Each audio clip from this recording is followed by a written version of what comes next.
নাগরিক পার্টির মুখ্য সমন্বয়ক নাসিরউদ্দিন পাটোয়ারি কিন্তু সেদিন নির্বাচন কমিশনে গিয়ে বলেছেন যে শাপলা প্রতীক না দেবার কোনো আইনগত যুক্তি তারা নির্বাচন কমিশন আমাদেরকে দেখাতে পারেনি। ফলে আমরা এখন পর্যন্ত শাপলা প্রতীকই অটল আছি। নির্বাচন কমিশন আনুষ্ঠানিকভাবে এই বিষয়ে সিদ্ধান্ত নিলে আমরা আমাদের চূড়ান্ত প্রতিক্রিয়া জানাবো।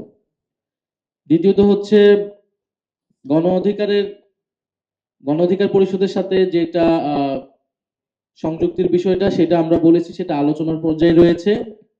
সেই বিষয়ে কোনো সিদ্ধান্ত হলে আমরা আনুষ্ঠানিকভাবে আপনাদেরকে জানাবো।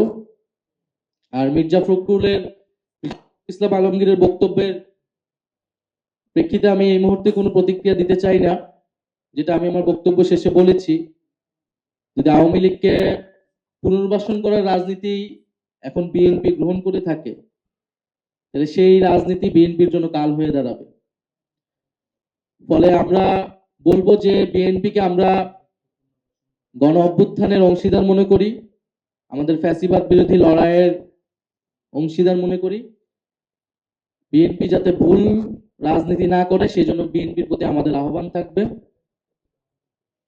বাংলাদেশকে নতুন করে গঠন করতে হলে বাংলাদেশের সংস্কার, বিচার এবং বাংলাদেশের পুনর্গঠন প্রশ্নে এখানে আওয়ামী লীগ যে সকল বৈদেশিক শক্তির সমর্থনে দেশে ক্ষমতা ছিল, জনগণের বিরুদ্ধে গিয়ে তাদের সাথে আপোষ করে আসলে বাংলাদেশের রাজনীতি করা সম্ভব নয়।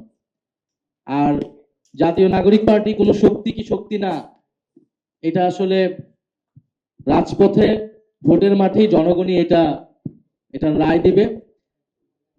আমরা দেখতে পাচ্ছি যে জাতীয় নাগরিক পার্টি যাতে নতুন শক্তি হিসেবে আবির্ভূত হতে না পারে, সেই জন্য কিন্তু চতুর্মুখী আক্রমণের শিকার আমরা হচ্ছি, গত 1 বছর ধরেই হচ্ছি।